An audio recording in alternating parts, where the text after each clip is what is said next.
All right, so moving on to the final segment, we're going to pivot over here to the world of baseball inside the MLB world. And for this segment, I'll be sharing my most surprising and most disappointing teams for the MLB season thus far. So we're really early in the MLB season. We're like 2-3 weeks in the regular season now. So we're very early on. But these two teams are actually my favorite teams. If you guys follow the podcast, I'm a Nationals fan, I'm a Yankees fan, and baseball. So the spoiler, those would be my surprise team and disappointing teams. So the Nationals are actually going to be my surprise team for the MLB season thus far. Now the Nationals are actually my surprise team early on in the MLB season. They have surprised me early on this MLB season. And as a Nationals fan, I am surprised. Yeah, the record doesn't really stand out. We are 7-8. We're tied for third place in the NL East right now. But if you are a box watcher, if you actually watch this team on a nightly basis, they are looking pretty good for a team that's considered to be in a rebuilding stage. Now, obviously, we all know the glory days if you're a Nationals fan. 2019, we won our first World Series title in franchise history, but we haven't been to the postseason since. And this is coming off a few years after blowing up the team with a lot of pieces that was on that World Series championship team, like Juan Soto. We traded Juan Soto away, Trey Turner, Max Scherzer, Kyle Schwarber. The pitching was outstanding in that time frame when we were true contenders in the National League.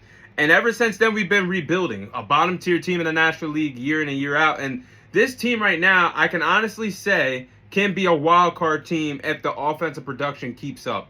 If we keep this up over the next several months of the regular season, I think we're in play to be a wild card team in the National League. And this is honestly a good offensive team out there in D.C. for the Nationals, led by their young players of James Wood and C.J. Abrams, the two best players, in my opinion, that the Nationals have a part of their main roster right now. And the Nationals, as I record this, they're actually tied with the Houston Astros with the most home runs in the MLB today as a team. And they are actually top 5 in the league right now in RBIs batted in with 76 RBIs. That's a tremendous start to the regular seasons for the Washington Nationals. And honestly, we are coming off a lot of momentum off this weekend series. I think that was one of my favorite series to follow during the weekend, the Nationals versus the Brewers. The Nationals swept the Brewers, and that was the first time they swept them since, I think, 2011, when the Bryce Harper era was around in D.C. We won our first series against the Chicago Cubs.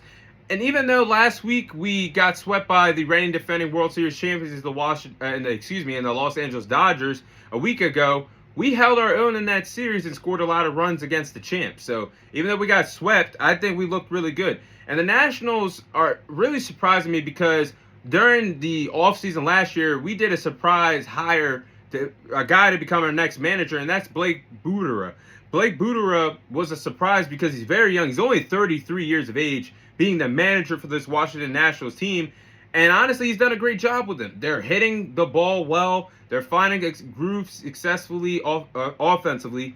And honestly, the only thing that really concerns me about this team early on is the bullpen. The bullpen is a little concerning pitching-wise. And they've blown a few games early on in the MLB season. But that's okay. Learning curves early on for a team that's really getting back into the mix. I do believe that the Nationals are going to be just fine. And even if we don't make the playoffs, I do believe this team has a bright future ahead based off of what I've seen early on.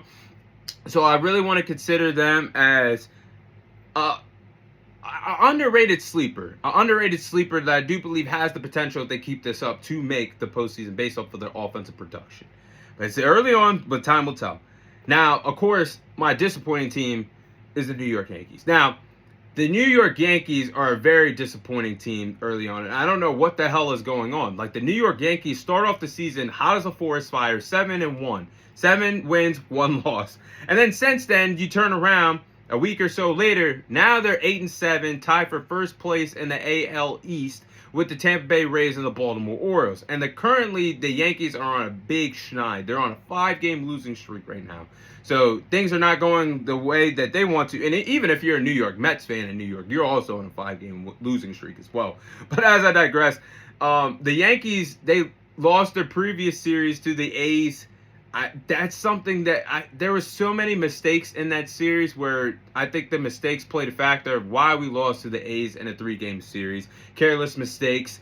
And then when the Yankees are hot, when you look at this overall team, when the Yankees are hot and the pitching is well and they're healthy, like this is one of the best teams in the league today. But when they are on a schneid, on a losing streak, things go south. And I'm looking at the problems that the New York Yankees have had on this 5-game losing streak and their collapse of starting off 7-1 and going now 8-7.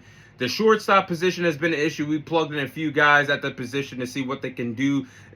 We're waiting patiently for Anthony Volpe to come back to the lineup, coming back from an injury. And the team has gotten cold at bat over the last 4 to 5 games. And that's the reason why we are on a 5-game losing streak and we're sitting at 8-7 now.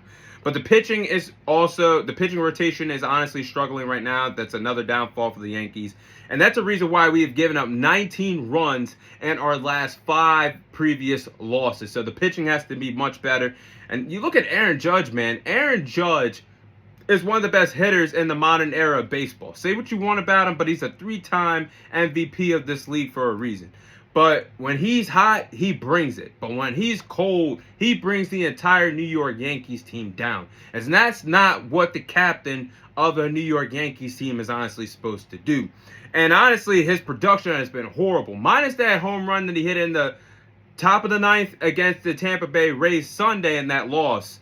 He has before that home run, he has went 2 for 21 with no extra base hits dating back to his loss last Sunday against the Miami Marlins.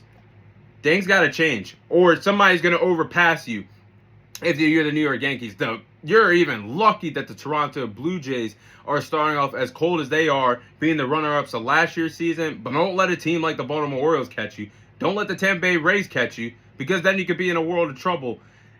I think they got to turn things around. But based off of the baseball I've seen, I think those two teams are appropriate to fit the bill. And of course, I always think of some other teams. I want to say my honorable mentions because I don't want to just ramble all day long.